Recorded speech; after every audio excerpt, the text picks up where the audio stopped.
Toujours donc dans cette direction de l'identité en Christ, je voudrais rappeler ce matin quelque chose d'important et voir un aspect.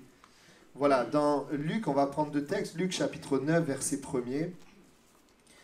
Jésus, ayant assemblé les 12, leur donna force et pouvoir sur tous les démons, avec la puissance de guérir les maladies. Il les envoya prêcher le royaume de Dieu et guérir les malades. Amen. Voilà, et puis un autre texte dans Colossiens chapitre 2, verset 14, je crois même qu'il a été cité ce matin dans une prière, 14 et 15. Il a effacé l'acte dont les ordonnances nous condamnaient et qui subsistait contre nous, il l'a détruit en le clouant à la croix, il a dépouillé les dominations et les autorités et les a livrées publiquement en spectacle en triomphant d'elles par la croix. Amen. Parfois, dans les entretiens que j'ai eus, où des personnes faisaient des cauchemars, avaient des tourments, avaient toutes sortes de choses, évidemment, la première chose à faire pour ne pas être, je dirais, attaqué ou avoir toutes sortes de difficultés, de combats liés aux puissances des ténèbres, la première chose à faire, c'est donner sa vie à Jésus. Parce que c'est Jésus qui a vaincu les ténèbres. Et ce texte dit qu'à la croix du Calvaire, il a vaincu les démons, le diable, il a triomphé d'eux. Et s'il est vrai que c'est une réalité de donner sa vie à Jésus, deuxièmement, il faut réaliser, il faut prendre conscience que l'autorité, le pouvoir, c'est l'héritage que Dieu nous a donné en tant qu'enfants de Dieu.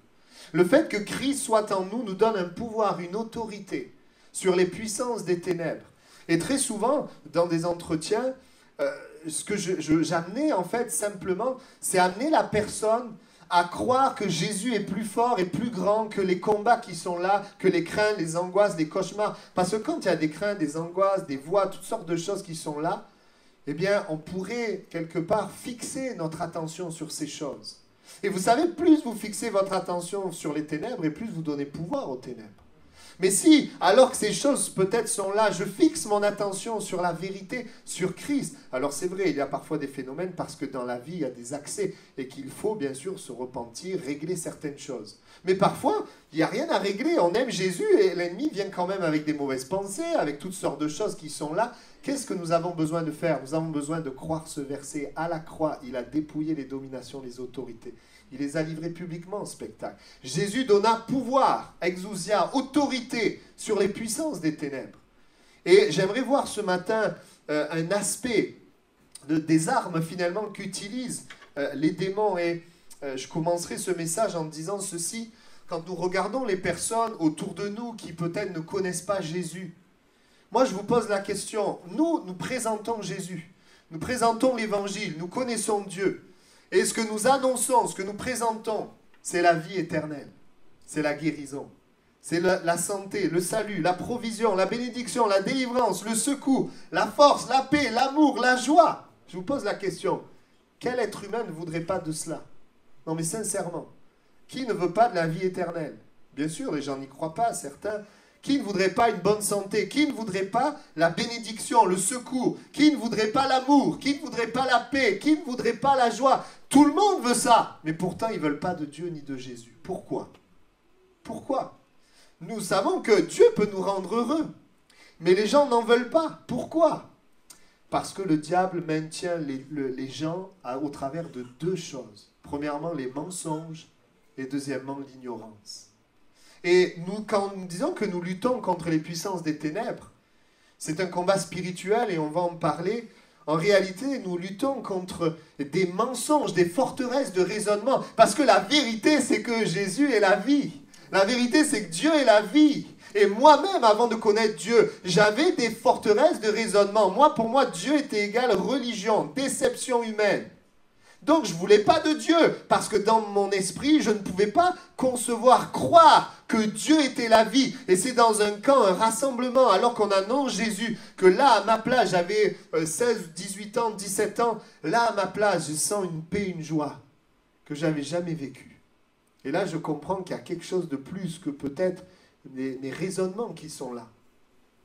Et ça a ouvert évidemment mon esprit, mon cœur pour chercher Dieu. pour connaître Dieu. J'ai connu une guérison dans mon corps et évidemment, ça m'a amené à l'église. Parce qu'à un moment donné, au travers de la présence de Dieu, de la parole de Dieu, la manifestation de la présence de Dieu, eh bien, des raisonnements sont tombés. Et bien aimés, nous prions pour que les âmes soient sauvées et nous faisons bien. Amen. Mais en fait, Dieu veut les sauver. Et nous leur parlons, mais ils ne veulent pas. Et quelque part, nous allons voir ce matin que nous avons besoin d'aller au-delà, de prier, sauve-les. Nous avons besoin de voir avec l'aide de Dieu quels sont ces raisonnements, ces forteresses qui maintiennent les gens loin de Dieu. Parce que Dieu nous a donné son esprit afin de prier efficacement, afin qu'il y ait vraiment quelque chose qui se passe. Nous ne sommes pas obligés de prier pour quelqu'un pendant des années et des années sans que rien ne se passe. Non, Dieu peut nous inspirer, nous parler, montrer, faire tomber des raisonnements. Après, il est vrai que même si les raisonnements tombent, les gens peuvent continuer à refuser Dieu. C'est vrai que ça peut arriver. Mais beaucoup de gens, lorsque les raisonnements tombent, ils viennent à Dieu. Parce que nous avons été créés à l'image de Dieu. Parce que nous avons besoin d'être aimés. Et lorsque Dieu vient avec l'évangile, il vient pour nous aimer, nous toucher, nous bénir. Amen. Deux textes de la parole de Dieu qui parlent de ces deux pièges, de ces deux stratégies. Premièrement, les mensonges, Éphésiens chapitre 4, verset 18. Éphésiens chapitre 4, verset 18. Ils ont l'intelligence obscurcie. Ils sont étrangers à la vie de Dieu, à cause de l'ignorance qui est en eux, à cause de l'endurcissement de leur cœur. Amen. Dans ce texte, il est parlé de ceux qui ont l'intelligence obscurcie. Je fais une parenthèse, je parle un instant peut-être de ceux qui ne connaissent pas Dieu. Mais j'aimerais vous dire que même les enfants de Dieu, nous qui sommes enfants de Dieu, comment le diable finalement agit dans nos vies? Le diable voudrait que ces mensonges prennent la place de la vérité de Dieu. Et il est capable, le diable est capable, de maintenir un enfant de Dieu dans la tristesse, maintenir un enfant de Dieu dans la peur, maintenir un enfant de Dieu dans l'amertume, à cause de ces mensonges que nous acceptons. Non pas que nous voudrions les accepter, mais parce que nous avons, comme je le dis souvent, toute une vie avant, nous avons vécu sans Dieu des habitudes. Et des choses qui sont là et qui s'enracinent. Des choses, on le verra tout à l'heure, des raisonnements qui sont confirmés par des ressentis, où nous avons tellement de mal à croire ce que Dieu dit, notre identité en Christ. Mais bien aimé, si nous croyons notre identité en Christ, le Saint-Esprit va renouveler, va agir dans notre âme, je le dis souvent, agir dans nos sentiments. Ils ont l'intelligence obscurcie. Il y a ces mensonges qui sont là. L'intelligence n'est pas claire. Nous ne voyons pas clair. Nous ne voyons pas la vérité. Et puis nous l'avons lu dans une deuxième partie à cause de l'ignorance qui est en eux. Oui, beaucoup de personnes sont loin de Dieu, ne veulent pas de Dieu, parce qu'ils sont ignorants. Et cela peut être le cas aussi des enfants de Dieu. Nous sommes ignorants de certaines réalités. Nous en parlerons tout à l'heure. Étrangers à la vie de Dieu. Ils ne savent pas que Jésus égale la vie, que Jésus est la vie. Oui, les gens ont besoin d'être éclairés, nous avons tous besoin d'être éclairés sur la vérité. Si les gens sont éclairés sur la vérité, quelqu'un de normal, il veut être aimé, hein? Quelqu'un de normal, il veut la paix. Lorsqu'on était jeune et qu'on allait dans les rues faire des sondages, on avait des questions, on disait quel est le plus grand besoin de l'homme. Alors il y avait l'amour, la paix, la joie. Je ne me souviens plus du reste, mais ce qui est sûr, c'est que les trois premiers, ils arrivaient en tête. Les gens, même les incroyants, ils répondaient l'amour, ou la paix, ou la joie. Ils répondaient cela. Parce que oui, dans notre cœur, nous aspirons à ces choses, et j'aimerais rappeler que ces choses, l'amour, la paix et la joie, c'est en Dieu. C'est en Dieu. Dieu est amour, Dieu est paix, Dieu est joie. Amen. J'aimerais montrer quelques exemples de mensonges. Parfois, nous ne sommes pas conscients. C'est quelques exemples pour nous permettre de comprendre. Quelqu'un peut, par exemple, vouloir mourir à cause de ce qui lui est arrivé. Voilà, je veux mourir parce qu'il m'est arrivé ça ou ça. Mettez ce que vous voulez. Alors que la vérité, c'est quoi? C'est que la Bible dit tout est possible à Dieu. C'est que quel que soit ce qui t'est arrivé, Dieu est capable de guérir le cœur. J'ai vu des gens venir à l'étude du salut qui ont été abusés, qui ont été meurtris, détruits. J'ai vu Dieu guérir leur cœur, les relever et mettre la joie. Juste en annonçant l'évangile, en priant.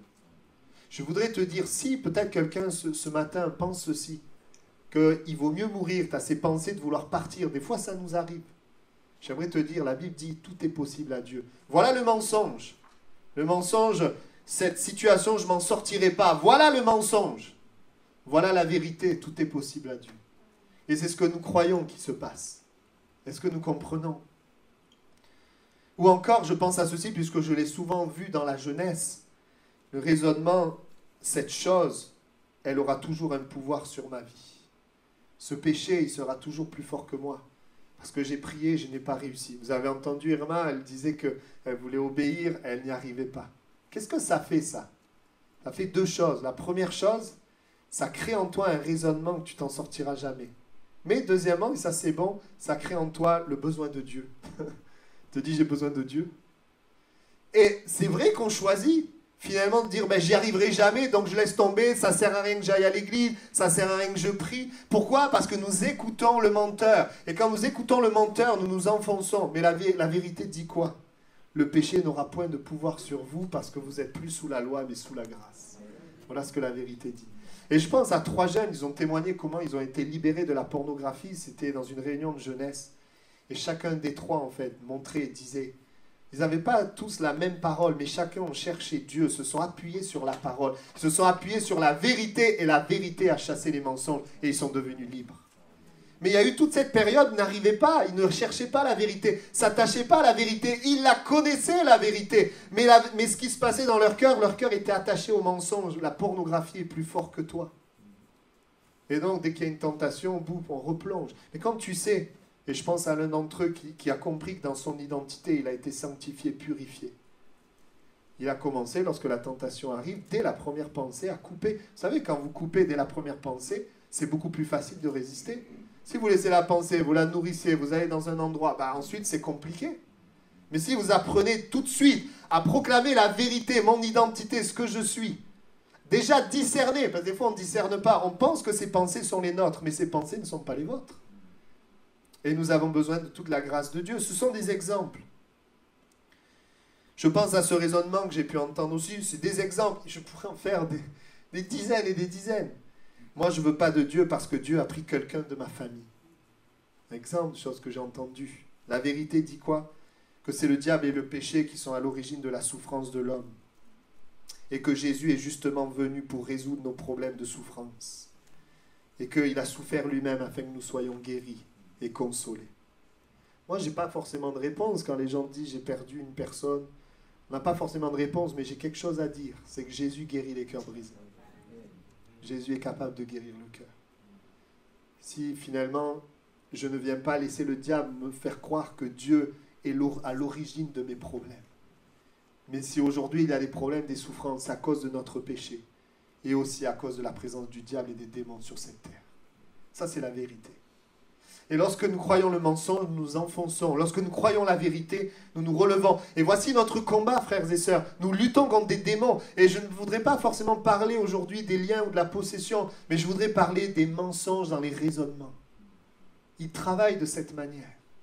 Il agit de cette manière. Et il le fait envers nous, les croyants. Il voudrait amener ces mensonges au lieu de la parole. Voilà pourquoi, et on en parlera tout à l'heure, nous avons médité sur qui est le Père et sur notre identité. Parce que nous n'avons pas d'autre arme que la parole de Dieu et le Saint-Esprit. Amen. Ou encore, je pense à toutes ces personnes qui peuvent dire « ma religion est la vérité » et qui finalement ne veulent surtout pas s'éloigner à cause de la peur. La vérité, c'est que l'homme n'a pas été fait pour la religion, mais pour une relation personnelle avec Dieu. La vérité produit la vie, et c'est par amour qu'on choisit Dieu et non par la peur. La Bible dit que l'amour parfait bannit la crainte. Amen. Et combien nous sommes tellement bénis et heureux de vivre une relation avec Dieu. Une relation un peu spéciale, je vous l'accorde parce qu'on ne le voit pas. Une relation par la foi. Mais je peux vous assurer que moi, si la vie chrétienne était une religion, je ne serais pas là. Parce que pour moi, la religion, c'était vraiment pesant. Mais une relation avec un Dieu vivant qui m'aime, qui a un plan, qui parle, qui connaît l'avenir, qui est là. Alors on le développe, c'est sûr, on ne l'entend pas toujours, on tâtonne. Des fois on lit la Bible, on ne comprend rien. Oui, ça arrive à tout le monde, c'est normal. C'est un combat, le combat de la foi. Mais alors que tu persévères, il y a toujours un moment où Dieu vient, où Dieu agit. Amen. Ou encore, évidemment, alors là je pourrais englober tous ceux qui diront, moi je suis comme ça. Et c'est ça la vérité. Ce qu'on a dit de moi, ce que les circonstances ont fait. Vous savez, quelqu'un qui va faire qu'échouer, le diable va venir et dire, mais tu vois, as été créé pour l'échec. Tu as un échec. Le diable veut amener l'identité. D'ailleurs, même dans notre langage, on ne se rend pas compte, mais des fois, on parle comme si c'était notre identité. Au lieu de dire, par exemple, j'ai une maladie, on dit, je suis malade. Vous avez vu? Bon, moi aussi, je le dis. Mais en fait, la maladie n'est pas notre identité. L'échec n'est pas notre identité. L'amertume n'est pas notre identité. Et les personnes pensent, j'ai été créé comme ça, parce qu'on leur a dit cela.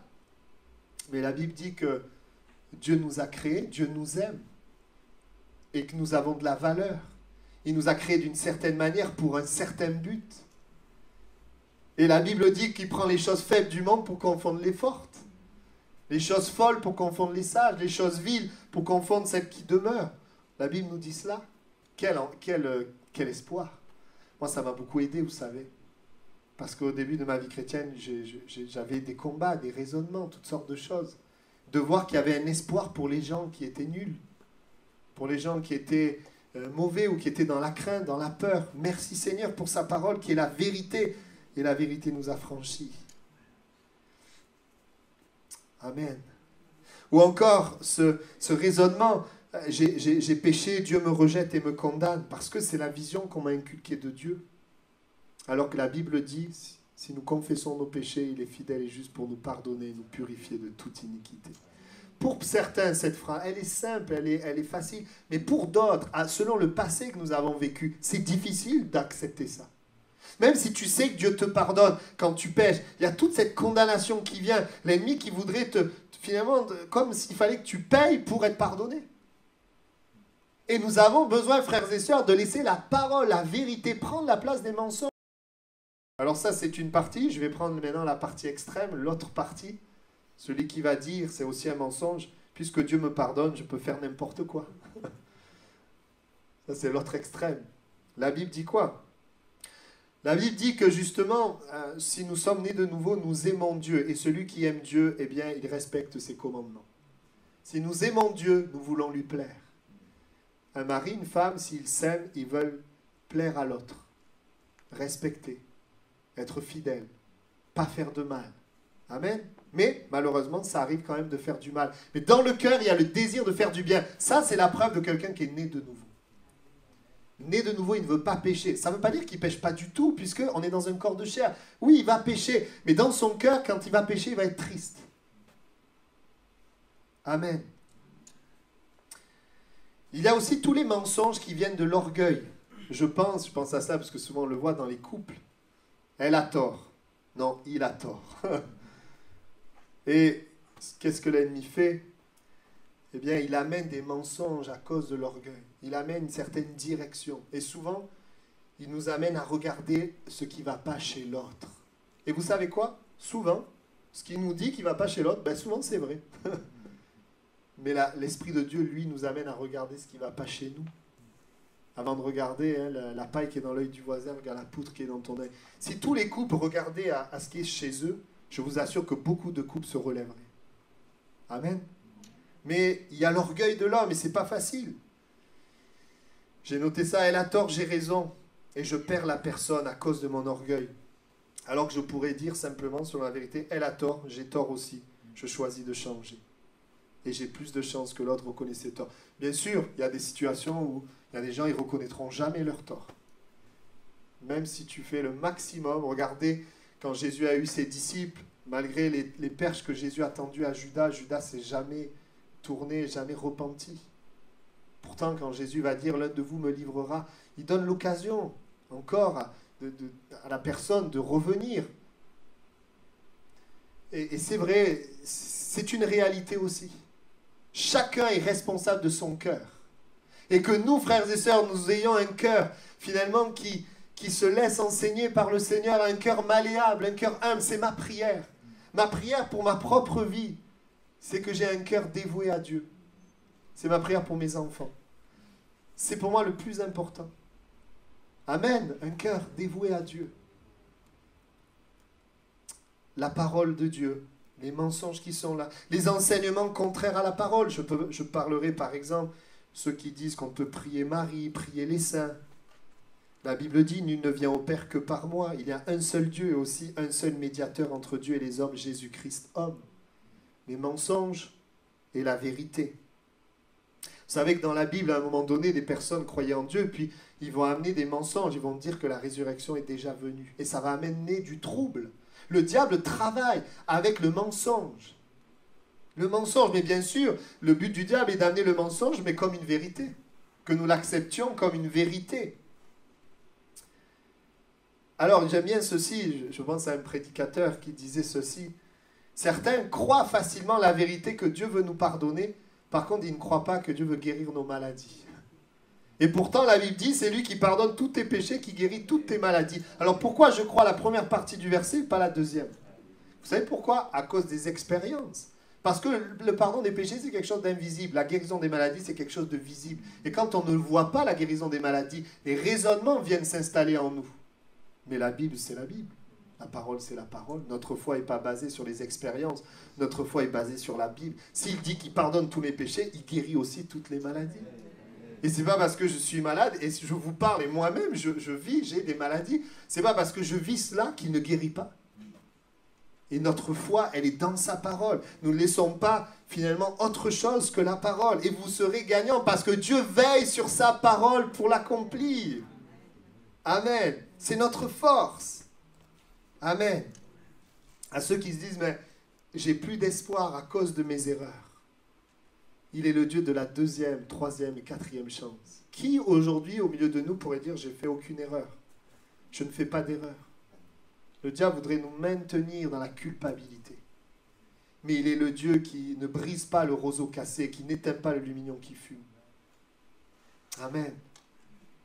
Il est le Dieu qui nous relève. Le Dieu, oui, comme Jonas. J'aime cet exemple. Jonas s'est planté, mais Dieu avait toujours le même plan pour lui.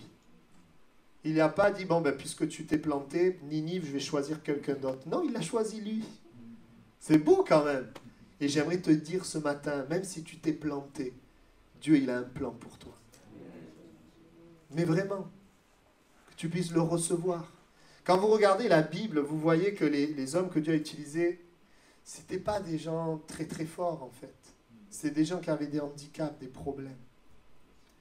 Et Dieu les a utilisés. Amen. Et aussi, alors ça aussi, les exemples pratiques, je dirais des mauvais exemples, des vies qui contredisent la parole.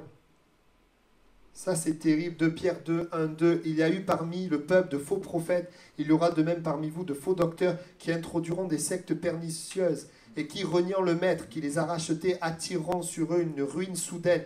Plusieurs les suivront dans leur dissolution et la voix de la vérité sera calomniée à cause d'eux. Les gens qui se disent de Dieu, mais qui sont dans la dissolution, qui s'écartent. On peut parler de Dieu et agir avec tromperie et impureté. Mais la vérité, c'est quoi? Nous parlons de Dieu et nous agissons avec la vérité et la pureté. Celui qui dit, 1 Jean 2,4, je l'ai connu et qui ne garde pas ses commandements est un menteur et la vérité n'est point en lui.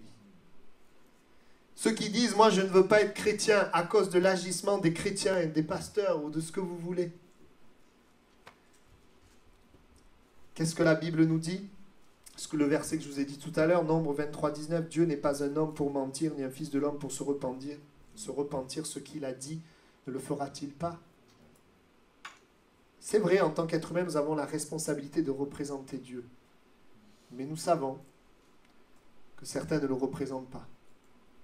Et ce qui est important pour nous, c'est de nous arrêter sur qui est Dieu. Et c'est tellement important pour nous. Mais aussi de représenter Dieu. Amen. Parce que les gens ne voient pas Jésus, mais ils nous voient nous. Alors que nous puissions le refléter. Amen.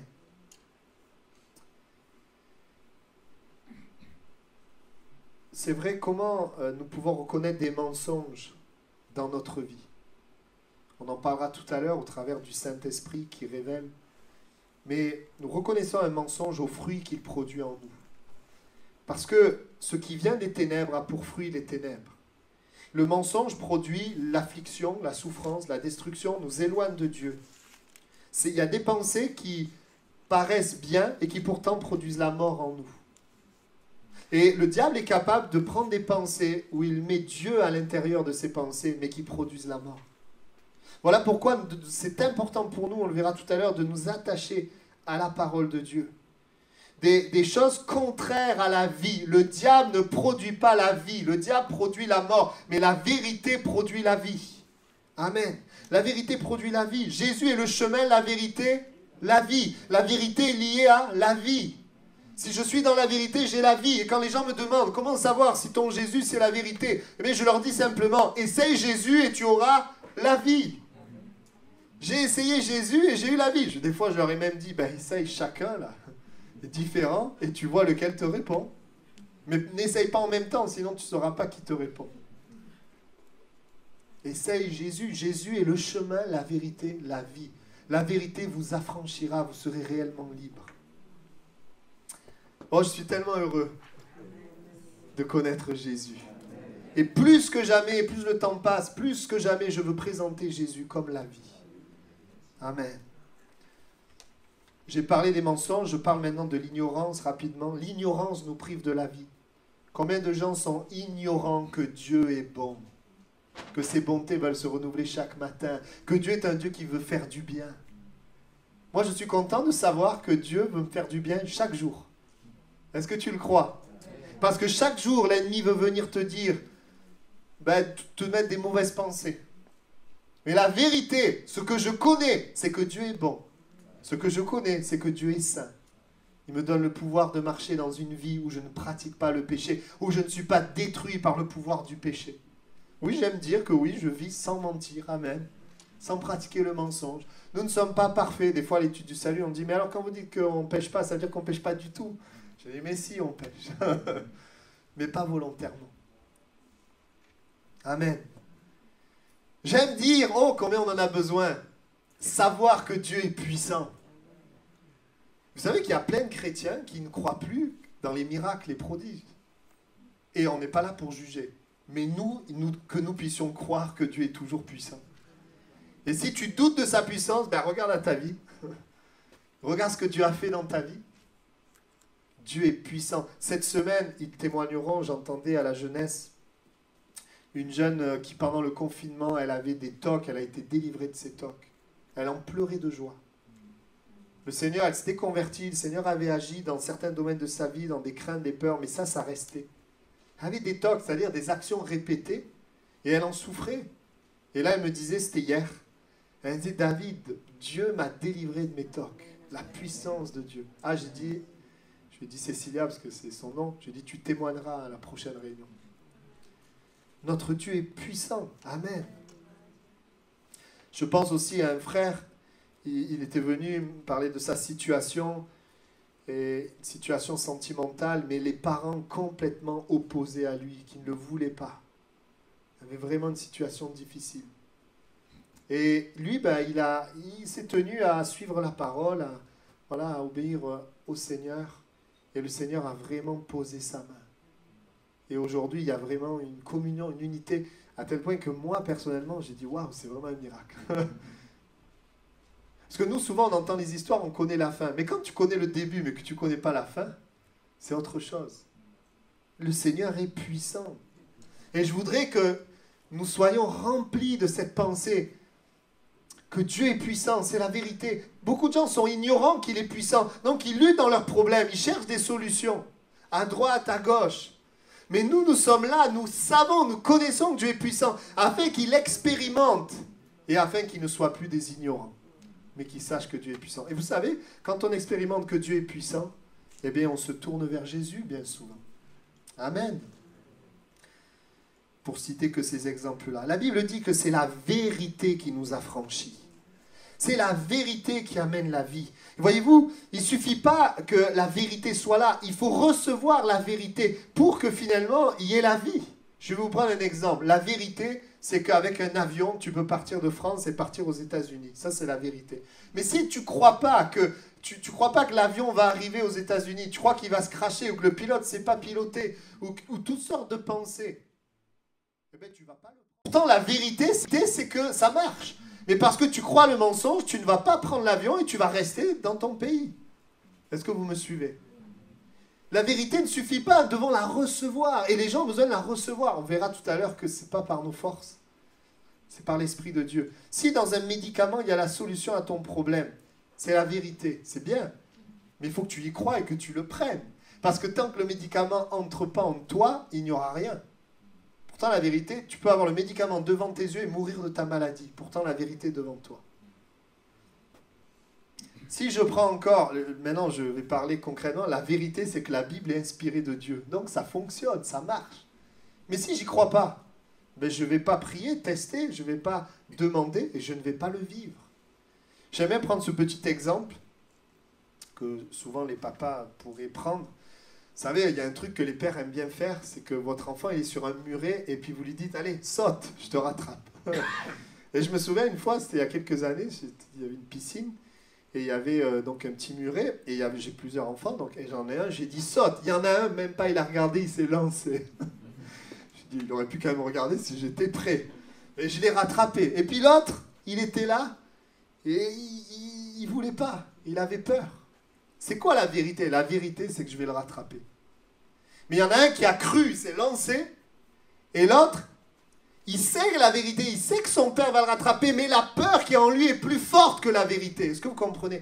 La pensée que son père ne va pas le rattraper est plus forte que la pensée que le père va le rattraper. Et le mensonge domine et il ne se lance pas. C'est ce qui se passe dans nos vies. Il y a la vérité et puis il y a autre chose. Et le autre chose prend le pas sur la vérité. C'est pas évident. La vérité doit remplacer le mensonge dans le cœur de l'homme. Et notre combat, c'est un combat pour la vérité, que la vérité prenne place du mensonge. Voilà un texte important, si vous avez de quoi noter, ce texte il est très important, 2 Corinthiens chapitre 10, verset 5. Nous renversons les raisonnements et toute hauteur qui s'élève contre la connaissance de Dieu et nous amenons toute pensée captive, toutes ces pensées qui sont contraires à Dieu, à l'obéissance de Christ.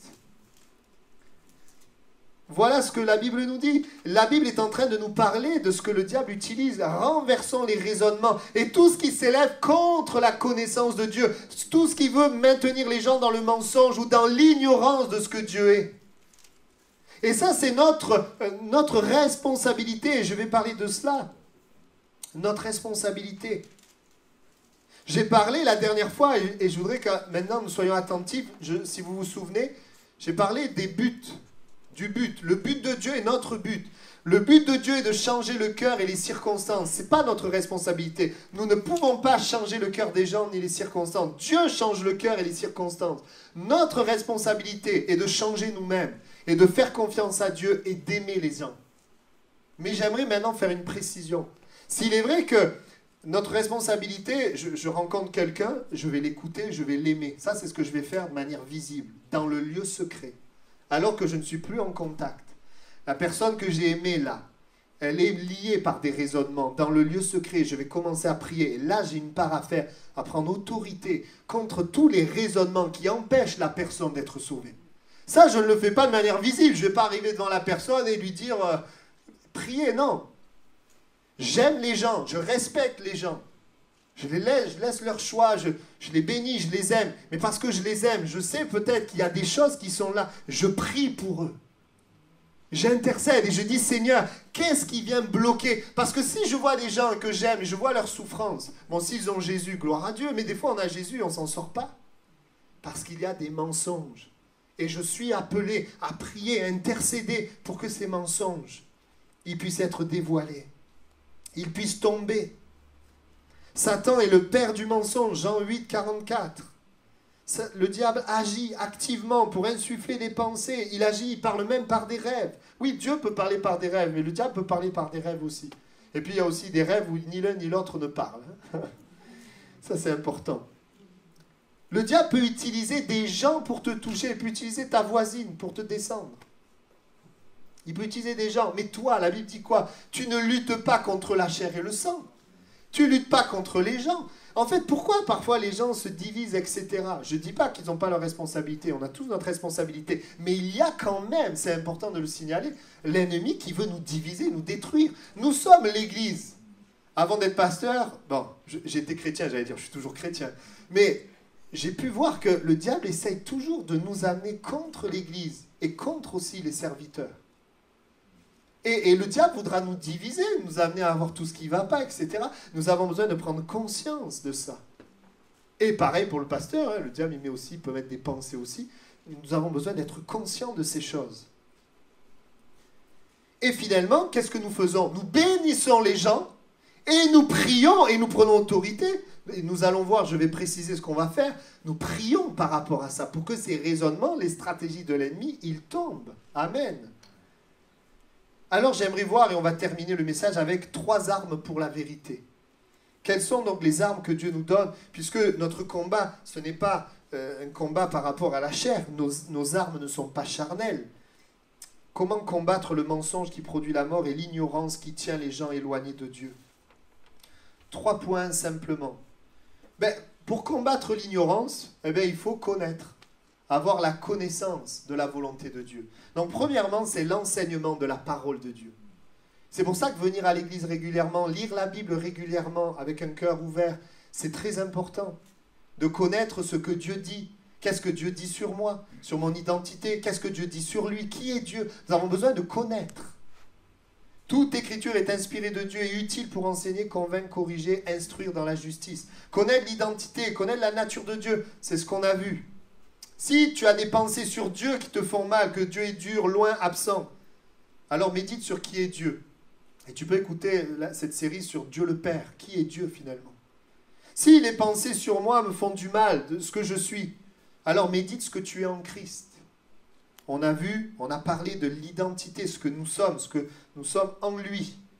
Et nous sommes là pour accepter dans notre cœur la vérité à la place des mensonges. Je parlais aux ados hier de Rahab qui était dans Jéricho, entouré de Jéricho, entouré d'idolâtrie, entouré finalement de personnes qui adorent d'autres dieux. Rahab qui est une prostituée dans son identité, il n'y a rien d'élevé.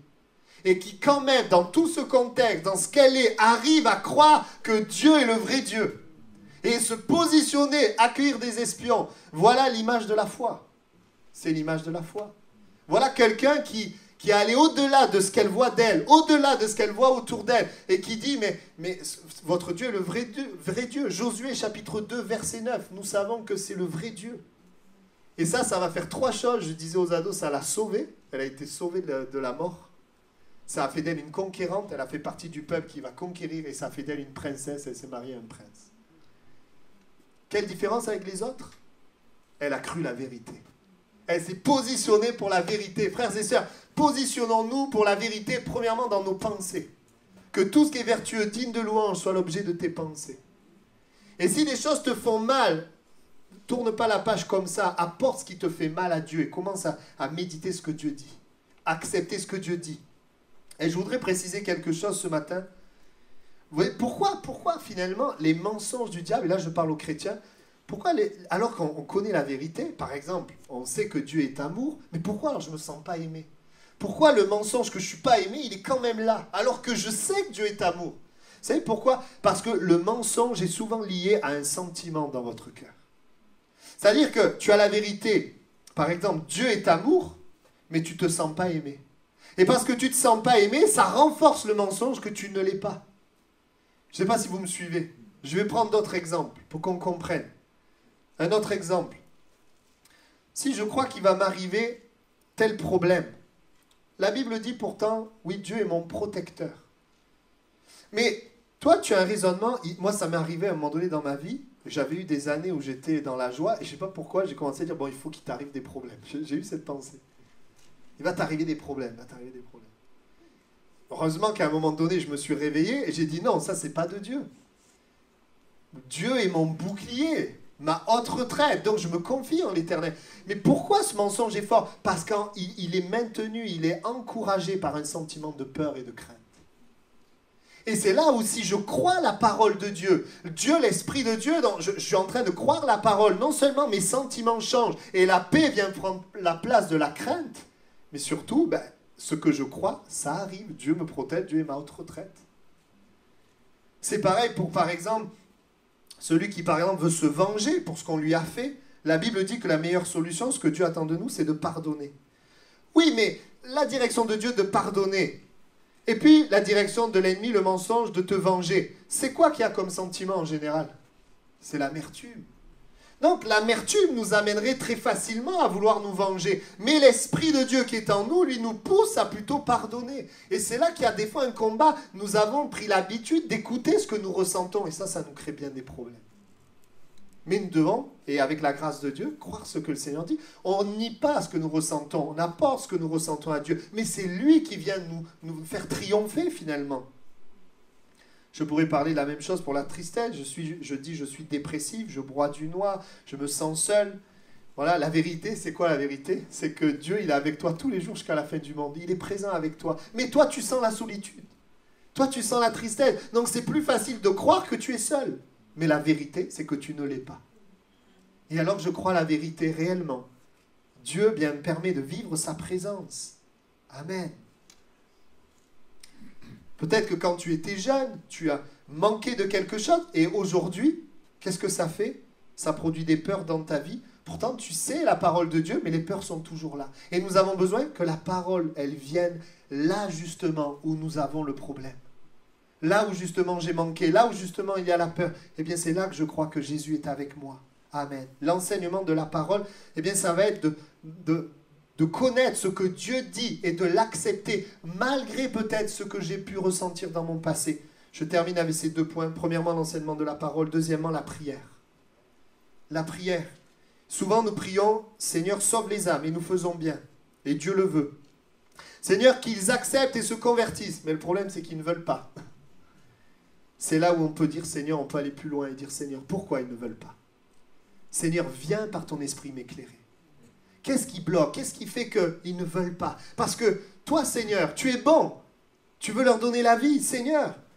Quels sont ces mensonges qui s'élèvent contre la connaissance de Dieu? Et dans la prière, nous pouvons faire premièrement, je dirais, rechercher Dieu. Nous pouvons rechercher Dieu par rapport aux gens autour de nous qui ne veulent pas. La Bible nous dit, dans Romains 8, 26, de prier en esprit, que l'Esprit de Dieu, il sait, il connaît, il intercède. La Bible dit que c'est selon Dieu qu'il intercède. Alors c'est vrai dans ce contexte en faveur des saints, mais c'est pour nous dire que l'Esprit de Dieu sonde tout. L'Esprit de Dieu est celui qui peut nous aider. Vous avez tous essayé, nous souvent on fait l'erreur de vouloir changer le cœur des gens. Les gens, ils pensent quelque chose, on veut changer leur pensée, mais ça ne marche pas ça. Ça fait l'effet contraire. Nous on doit les aimer, c'est dans notre vie de prière, dans la communion avec le Saint-Esprit que les choses peuvent changer. Et je pense à des témoignages de gens complètement bloqués, des personnes, on va voir premièrement, qui recherchent Dieu. L'esprit est un esprit qui éclaire. Et ce que je vous prêche, je l'ai vécu dans ma vie. Il y a eu des choses en moi que je ne voyais pas. Et parce que j'ai crié à Dieu, j'ai cherché, Dieu m'a éclairé. Et il a enlevé ces choses-là. Des forteresses de raisonnement qui me maintenaient dans une certaine direction. Il éclaire. Et frères et sœurs, si vous avez des personnes pour qui vous priez, qui sont bloquées, le Saint-Esprit veut nous aider. Le Saint-Esprit peut débloquer, peut nous parler, il peut éclairer. Et si tu penses que ce n'est pas possible, souviens-toi de Saul de Tarse. Souviens-toi comment il était opposé, mais comment une révélation a tout changé. Amen. Donc il y a, oui, l'éclairage. Bien sûr, nous intercédons. Nous savons que le diable est aussi un séducteur. Il séduit, il amène dans l'erreur. Et alors que nous prions, Dieu peut intervenir dans les pensées des personnes, dans les circonstances des personnes, pour leur parler, pour se révéler. Oui, je sais, je reconnais, nous sommes faibles. Nous ne changeons pas le cœur des gens. Mais je reconnais, il est fort, il change le cœur des gens. Moi, je dois aimer les gens. Et lui, il les convainc. Amen. Et nous travaillons ensemble. Amen. Donc ça, c'est un premier pas. Je demande l'éclairage. Et puis, je dirais, deuxième pas, je peux exercer l'autorité. Ça, c'est seul dans la prière. Je pense à ce témoignage où il y avait un jeune homme, un jeune garçon, qui était vraiment... qui était loin de Dieu, qui était dur. Et la maman, elle a prié avec aussi une chrétienne, ils ont prié. Et le Seigneur a révélé qu'il y avait une influence dans son entourage qui endurcissait son cœur. Alors, on a commencé à prendre autorité sur cette influence. On ne lutte pas contre les gens, mais c'est spirituel. On prend autorité et on brise tout ce qui s'élève contre la connaissance de Dieu, toutes ces forteresses de raisonnement. Quand le Seigneur nous éclaire, on peut prendre autorité et dire au nom de Jésus que les puissances des ténèbres fuient, que les mensonges maintenant soient chassés, que ces mensonges soient détruits. Il est ce Dieu puissant. Ça se passe dans la prière. Marc 11, 23, je vous le dis en vérité, si quelqu'un dit à cette montagne, ôte-toi de là et jette-toi dans la mer, et qu'il ne doute point en son cœur, mais croit que ce qu'il dit arrive, il le verra s'accomplir. Amen. Nous avons besoin de discernement, et nous avons besoin de réaliser que le Saint-Esprit a le pouvoir, l'autorité vraiment de détruire ces mensonges. Après, c'est vrai, les gens ont le choix de choisir ou de refuser. Ça leur appartient. Mais pour qu'ils puissent choisir, il faut que des mensonges tombent. Pourquoi c'est important pour nous de parler de Jésus? C'est important pour nous de prier pour que Dieu agisse puissamment afin qu'ils sortent de l'ignorance et qu'ils savent que Jésus est vivant. J'aime prier pour les problèmes parce que je sais que c'est la possibilité pour les gens de voir que Jésus, il règle les problèmes. Il sort de l'ignorance. Parce que oui, tout le monde dit Dieu est puissant, mais il ne le croit pas. Mais s'il l'expérimente, ça c'est autre chose. Amen. L'ignorance. Donc, l'enseignement de la parole, la prière et troisièmement, ta communion avec le Saint-Esprit. Même si, évidemment, dans la prière, j'en ai parlé. La Bible dit que la parole, c'est l'épée de l'Esprit. La parole, c'est pas mon épée. C'est pas moi qui vais avec les gens, avec des versets, convaincre les gens. Si tu fais ça, tu vas rebuter les gens. La parole, c'est l'épée de l'Esprit. L'Esprit sait quelle parole va toucher le cœur des gens. Tu peux dire plein de paroles, mais si c'est le Saint-Esprit qui t'inspire, quelque chose se passe dans le cœur de la personne et c'est spirituel. Vous comprenez? Et ça, on ne peut pas l'avoir en discutant avec les gens. Ça, on ne peut l'avoir que dans la communion avec le Saint-Esprit. C'est pour ça que je t'invite à prier en langue. Prie en esprit. Si tu n'as pas été baptisé de l'Esprit, Jésus veut le faire. Ce matin, il veut te baptiser de l'Esprit. Amen. Plusieurs savent comment le Saint-Esprit est capable de nous inspirer dans la prière, de nous amener à prier pour un sujet parce qu'il y a un besoin particulier. Nous le savons. Et certains ne l'ont pas fait, les gens sont morts. D'autres l'ont fait et les gens ont été sauvés. L'Esprit de Dieu veut vraiment... C'est comme une collaboration. Nous ne pouvons pas faire l'œuvre de Dieu par nous-mêmes. Et si c'est vrai, la dernière fois, j'ai parlé de notre responsabilité d'aimer les gens, nous avons aussi une responsabilité de prier pour les gens. Et je dis, Seigneur, je ne veux pas m'arrêter à ce qui ne marche pas. Mais on veut aller jusqu'au bout. Des fois, ça nous prend du temps. Dire, Seigneur, montre-nous et viens te glorifier. Amen. Parfois, vous savez, des personnes ne reçoivent pas parce qu'il y a des blessures du passé. Toutes sortes de choses qui sont là. Des fois, il y a un accès qui a été ouvert par le péché. Et ce n'est pas toujours évident. Nous avons besoin du Saint-Esprit. La communion avec le Saint-Esprit, c'est l'épée de l'Esprit qui est la parole de Dieu. Amen. Voilà pourquoi le Seigneur veut nous baptiser l'Esprit. Je prendrai cet exemple. Vous voyez, quand la première Église est née, la première Église n'est pas née de la force humaine, d'une persuasion, de conviction. À l'époque, ils vivaient avec des philosophes qui savaient parler. Mais la première Église est née de la puissance du Saint-Esprit. Parce que quand Pierre va prêcher, pourquoi les gens, ils ont le cœur vivement touché et ils disent, qu'est-ce qu'on fait maintenant? Pourquoi? Parce qu'il a été rempli du Saint-Esprit et que le Saint-Esprit a touché les cœurs. Une église puissante, c'est une église qui laisse le Saint-Esprit agir. Nous faisons notre part. Et notre part, c'est d'aimer les gens. Mais lui, il fait sa part. Sa part, c'est de faire tomber les raisonnements, les mensonges, d'amener la connaissance dans le cœur des gens. Et ça m'enthousiasme. Parce que ça, il n'y a que Dieu qui peut le faire. Et vous tous qui êtes là et qui aimez Jésus, c'est l'Esprit de Dieu qui vous a fait naître. Oui, Dieu s'est sûrement servi d'homme, ça c'est sûr. Mais c'est lui qui l'a fait. Vous le savez, moi j'ai assisté à des dizaines, pour pas dire des centaines de réunions. Mais je suis convaincu parce que des hommes priaient. Je sais que mes parents priaient. À un moment donné, l'Esprit de Dieu m'a touché. Et Dieu va le faire. Tout est possible à celui qui croit. Est-ce que vous le croyez? Amen. La communion avec le Saint-Esprit. Oui, c'est inspiré par le Saint-Esprit que David Wilkerson est parti dans des ghettos pour parler à des gangsters. Et parce qu'il était inspiré, un de ces gangsters, et s'est converti, plusieurs même, et est devenu un grand évangéliste qui a parcouru le monde et qui a annoncé l'évangile. Il y a des œuvres, on ne peut pas les faire par nous-mêmes. Dieu inspire, mais parce que cet homme se tenait devant Dieu, eh bien l'Esprit de Dieu l'a inspiré. Oui, dans les actes des apôtres, c'est l'action du Saint-Esprit qui a agi. Amen. On va inclinez nos têtes si vous le voulez bien. Je voudrais t'encourager, s'il est vrai que nous ne pouvons pas changer les gens et ce n'est pas notre responsabilité d'essayer de les changer. Nous pouvons quand même prendre autorité sur ce qui domine les gens. Dans la prière, dans le contact avec les gens, nous les aimons. Mais parce que nous les aimons, nous voyons leur souffrance. Dans le secret, nous prions pour eux. Et alors que nous prions pour eux, nous avons quelqu'un qui peut nous aider. Le Saint-Esprit, qui est capable de les transformer, de les changer. Le Saint-Esprit qui est capable de nous éclairer. Le Saint-Esprit qui est capable d'agir. Et ça, et je voudrais vraiment, je veux faire comme deux appels. Ce premier appel à tous ceux et celles qui ont des âmes à cœur et qui sont bloquées depuis longtemps. Des personnes pour qui tu pries et tu vois qu'elles ne reçoivent pas la vie. Peut-être elles sont dans des problèmes. Et ce matin, le Seigneur voudrait t'inviter à réaliser que tu as une autorité. Une autorité sur les raisonnements, les mensonges.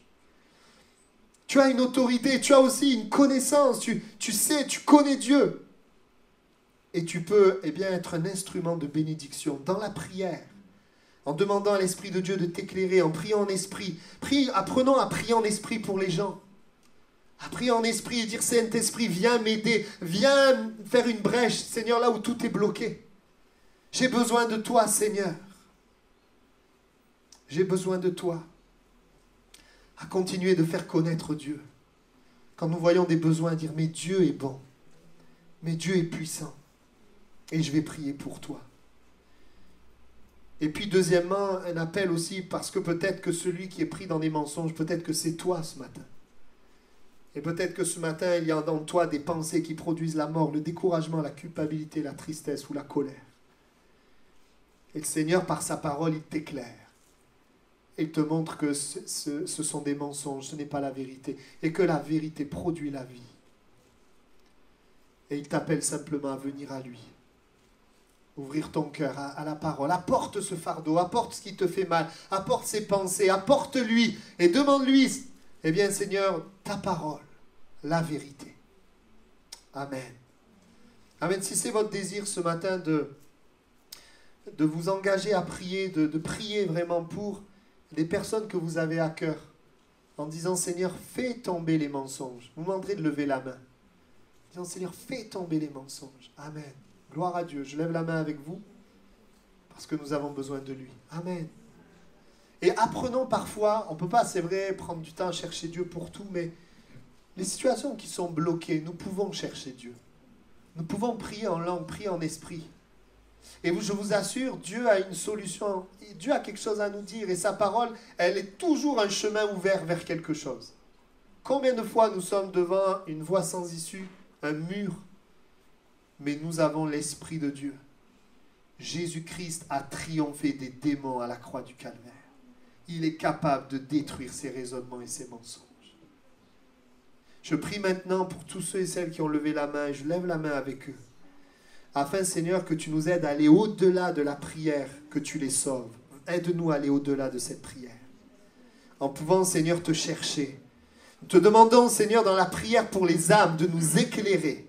Que ton esprit vienne nous éclairer. Tu dis que dans les dons de l'esprit, il y a ce discernement des esprits. Nous avons tant besoin de discerner. Nous savons que dans la Bible, certaines maladies venaient des démons, Seigneur. Nous savons que dans la parole de Dieu, tu diras à un moment donné qu'un problème venait aussi du péché. Nous avons besoin de tant de discernement pour que nous puissions prier efficacement dans le lieu secret. Aide-nous dans la sphère visible à aimer les hommes et dans la sphère invisible à prier pour eux. À pouvoir prier en esprit, à pouvoir voir des percées, des victoires. Je pense à tous les membres de nos familles. Aide-nous à les aimer, mais aussi dans la prière. Inspire-nous, montre-nous ce qui fait blocage, afin que, Seigneur, l'autorité de Christ se manifeste dans leur vie. Nous ne luttons pas contre la chair et le sang, contre les gens, mais contre les dominations qui s'élèvent contre la connaissance de Dieu. Nos armes ne sont pas charnelles, mais elles sont puissantes pour renverser les forteresses du diable. Merci de nous bénir et nous aimer. Je fais un dernier appel maintenant. Si peut-être ce matin, oui, je t'ai vu, hein, tu peux baisser la main, mais si ce matin tu veux aussi, tu dis, mais David, moi, c'est le problème, c'est que il y a des mensonges qui sont là, il y a des sentiments qui sont là avec lesquels je lutte. Eh bien la vérité de Dieu veut t'affranchir. Et je voudrais que tu ne perdes pas courage et justement que tu reçoives cette parole, que s'il n'y ait pas entre cette parole et toi le filtre de mensonges et de raisonnement. Les pensées qui te disent ça ne sert à rien, tu as déjà essayé, ça ne marche pas pour toi. Ne mets pas ta confiance dans ces pensées, mais mets ta confiance dans la parole de Dieu. Il est le Dieu puissant. Et le diable, il travaille dans nos vies pour mettre ses mensonges. Mais nous vivons pour la vérité de Dieu. Nous nous approchons de la parole de Dieu. Nous acceptons la parole de Dieu. Souviens-toi de ce que Dieu dit sur ta vie, ton identité, de ce que tu es en Christ. Parce que c'est la vérité. Et même si tes sentiments disent le contraire, alors crois la vérité. Et tu verras le Seigneur vraiment, détruire ses puissances. Ce que je prêche, je l'ai vécu dans le domaine de la crainte et de la peur. Je savais que Dieu est un Dieu de paix, mais j'étais tout le temps dans la peur. Il a fallu à un moment donné que je déclare, Seigneur, tu es ma paix. Et pourtant, je sentais la peur. Jusqu'au jour où la peur a lâché prise. Et je peux dire avec certitude que ce n'est pas mon œuvre, mais c'est l'œuvre de Dieu. Si tu es concerné, je te demande de lever la main. Si c'est des pensées de doute, c'est des pensées de peur, des pensées d'amertume, des pensées de tristesse, je voudrais prier pour toi. Oui, je te vois. Je te vois, je te vois, je te vois. Et je te vois. Je te vois aussi. Amen. Amen. Déjà, si tu les discernes, 50% du travail est fait. Si déjà tu discernes que ces pensées sont des mensonges qui viennent des ténèbres, 50% du travail est fait. Les 50 autres pourcents, eh bien, c'est que tu nourrisses tes pensées de la parole de Dieu malgré ce que tu ressens. Je prie maintenant. Avec l'Église, nous prions, vous êtes d'accord? Vous associez à moi pour ces 6-7 personnes qui ont levé la main. Nous ne vivrons pas autre chose que ce que ta parole déclare. Et ta parole déclare que tu es un Dieu d'amour, un Dieu de paix, un Dieu de joie, un Dieu de vie, un Dieu puissant, un Dieu qui est grand, un Dieu qui est saint. Je te prie pour tous mes frères et sœurs. Nous savons comment le diable travaille avec les choses de notre passé. Avec les circonstances difficiles, il veut amener ses mensonges. Mais nous déclarons, Seigneur, que tu es bon, que tu es puissant, que tu es grand, tu es notre Père. Ce que tu es la solution à tous ces mensonges.